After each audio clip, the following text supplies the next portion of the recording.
Hello friends, welcome back. ಹೇಗಿದ್ದೀರಾ ಎಲ್ಲರೂ? ಇವತ್ತೊಂದು ಸ್ಪೆಷಲ್ ಡೆಸರ್ಟ್ ಹೇಗೆ ಮಾಡೋದು ಅಂತ ನಿಮಗೆ ತೋರಿಸ್ತಿದ್ದೇನೆ. ಸಪೋಸ್ ನಿಮ್ಮ ಮನೆಗೆ ದಾವತ್ ಫಂಕ್ಷನ್ ಏನಾದರೂ ಇದ್ದರೆ ಆವಾಗ ಏನಾದರೂ ಸ್ವೀಟ್ ಅಥವಾ ಡೆಸರ್ಟ್ ಮಾಡಿಕೊಡ್ಬೇಕು ಅಂತ ಅನ್ನಿಸ್ತೆ. ಸೊ ಅದಕ್ಕೋಸ್ಕರ ಏನು ಮಾಡೋದಂತ ಒಂದು ಐಡಿಯಾ ತೋರಿಸ್ತಿದ್ದೇನೆ. ಪೈನಾಪಲ್ ಸೂಪ್ಲೆ ಹೇಗೆ ಮಾಡೋದಂತ ನೋಡುವ ಬನ್ನಿ. ಮೊದಲಿಗೆ ಪೈನಾಪಲ್ ಅದರ ಕೂಜಿ ಇದೆಯಲ್ವಾ ಅದನ್ನೆಲ್ಲ ತೆಗೆದು ಈ ಥರ ಪೈನಾಪಲ್ನನ್ನೆಲ್ಲ ಚಿಕ್ಕ ಚಿಕ್ಕ ಪೀಸ್ ಮಾಡಿ ಕಟ್ ಮಾಡ್ಕೊಳ್ಬೇಕು.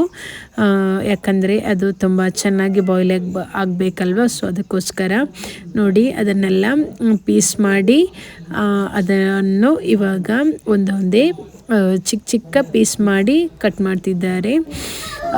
ಇದಾದ ನಂತರ ಇದನ್ನು ಸ್ಟವಲ್ಲಿ ಇಟ್ಕೊಂಡು ನೀರು ಒಂಚೂರು ಹಾಕಲೇಬಾರ್ದು, ಯಾಕಂದರೆ ಅದರಲ್ಲೇ ಅದರ ಶುಗರ್ ನೀರು ಇರುತ್ತೆ.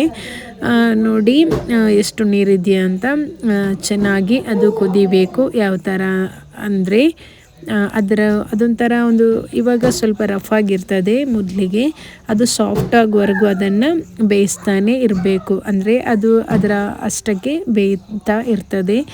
ಆಮೇಲೆ ಜಲ್ಲಿ ಕೂಡ ಬೇಕಾಗ್ತದೆ ಇದಕ್ಕೆ. ಅದಕ್ಕೋಸ್ಕರ ಇವಾಗ ಪೈನಾಪಲ್ ಜಲ್ಲಿ ಮತ್ತು ಸ್ಟ್ರಾಬೆರಿ ಜಲ್ಲಿ, ಮೊದಲಿಗೆ ಪೈನಾಪಲ್ ಜಲ್ಲಿ ಮಾಡಬೇಕು. ಇವಾಗ ಅದರ ಪೌಡರನ್ನು ತೆಗೆದುಕೊಂಡಿದ್ದಾರೆ. ಮೊದಲಿಗೆ ಅದರಲ್ಲಿ 2 ಪ್ಯಾಕೆಟ್ ಕೂಡ ಸಿಗ್ತದೆ. ಅದು 2 ಹಾಕಿದರೆ ಮಾತ್ರ ಗಟ್ಟಿಯಾಗುವುದು.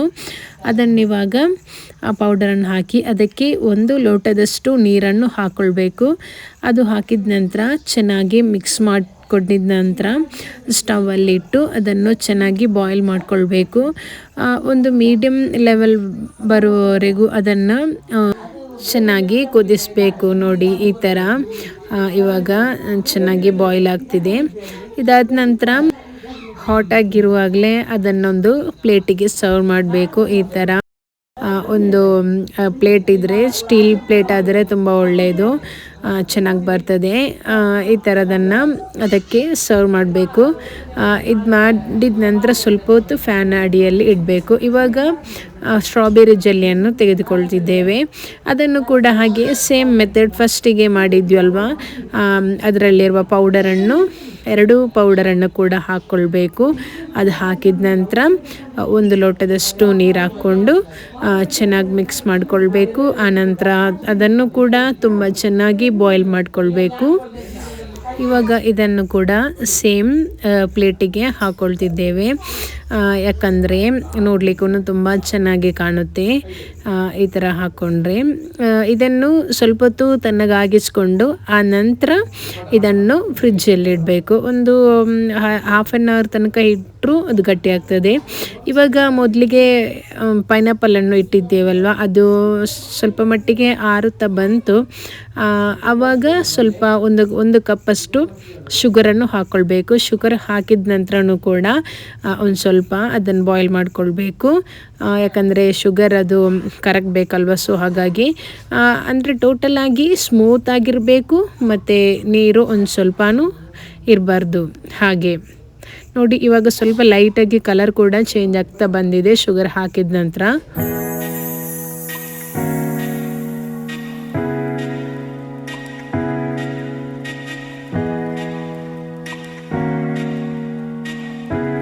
ಹಾಗೆ ಅದಾದ ನಂತರ ಇವಾಗ ಒಂದು ಮಿಕ್ಸ್ ಜಾರ್ನಲ್ಲಿ ಮೊದಲಿಗೆ 1 ಕಪ್ಪಷ್ಟು ಮಿಲ್ಕ್ ಮೇಡನ್ನು ತೆಗೆದುಕೊಳ್ತಿದ್ದೇವೆ.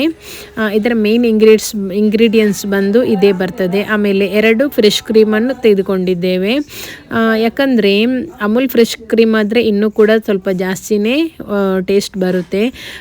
ಎಷ್ಟು ಕ್ವಾಂಟಿಟಿಯಲ್ಲಿ ನಾವು ಮಾಡ್ತೀವಿ ಅಷ್ಟು. ಇವಾಗ ಒಂದು ಚಿಕ್ಕ ಪೈನಾಪಲ್ ಆದರೆ 1 ಫ್ರೆಶ್ ಕ್ರೀಮ್ ಸಾಕಾಗ್ತದೆ.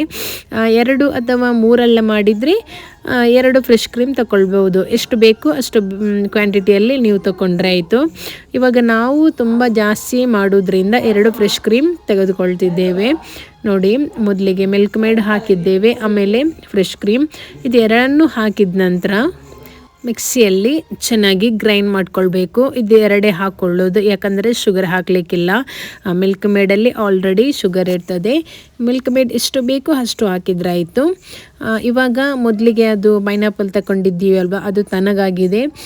ಇವಾಗ ನಾವು ಏನು ಮಿಕ್ಸಿಯಲ್ಲಿ ಅದನ್ನು ಗ್ರೈಂಡ್ ಮಾಡಿದ್ವಿ ಅದನ್ನು ಇದಕ್ಕೆ ಮಿಕ್ಸ್ ಮಾಡ್ಕೊಳ್ಬೇಕು. ನೋಡಿ, ವಾವ್, ನೋಡುವಾಗಲೇ ಆಸೆ ಆಗುತ್ತೆ. ಆಮೇಲೆ ಮೊದಲಿಗೆ ರೆಡಿ ಮಾಡಿಟ್ಕೊಂಡಿದ್ದ ಜೆಲ್ಲಿ ಇದೆಯಲ್ವಾ, 2 ಜೆಲ್ಲಿ, ಪೈನಾಪಲ್ ಜೆಲ್ಲಿ ಮತ್ತು ಸ್ಟ್ರಾಬೆರಿ ಜೆಲ್ಲಿ, ಇದೆರಡು ಮಸ್ಟ್ ಆಗಿದ್ರೇ ತುಂಬ ಟೇಸ್ಟಿಯಾಗಿರೋದು. ಅದು ಎರಡನ್ನು ಕೂಡ ಚಿಕ್ಕ ಚಿಕ್ಕ ಪೀಸ್ ಮಾಡಿ ಇಟ್ಕೊಂಡು ಎರಡನ್ನೂ ಮಿಕ್ಸ್ ಮಾಡ್ಕೊಂಡು ಅದಕ್ಕೆ ಹಾಕ್ಕೊಳ್ತಿದ್ದೇವೆ. ನೋಡಿ, ಒಂಥರ ನೋಡಲಿಕ್ಕೇ ಖುಷಿ ಆಗ್ತದೆ. ಎರಡನ್ನೂ ಕೂಡ ತುಂಬ ಬ್ರೈಟ್ ಕಲರ್ ಆಗಿ. ಹಾಗೆ ಅದರೊಟ್ಟಿಗೆ ಸ್ವಲ್ಪ ಕ್ಯಾಶ್ಯೂ ನಟ್ಸ್ ಇದೆಯಲ್ವ, ಅದನ್ನು ಪ್ಲೈನಾಗಿ ಫ್ರೈ ಮಾಡಿ ಇಟ್ಕೊಂಡು ಅದನ್ನು ಕೂಡ ಹಾಕ್ಲಿಕ್ಕುಂಟು. ಸೊ ಇವಾಗ ಇದನ್ನು ಫ್ರೈ ಮಾಡಿದ ನಂತರ 2 ಜೆಲ್ಲಿ ಮತ್ತು ಈ ಕ್ಯಾಶ್ಯೂ ನಟ್ಸ್ ಇದೆಯಲ್ವ, ಅದೆಲ್ಲವನ್ನು ಕೂಡ ಒಟ್ಟಿಗೆ ಮಿಕ್ಸ್ ಮಾಡಿಕೊಳ್ಬೇಕು.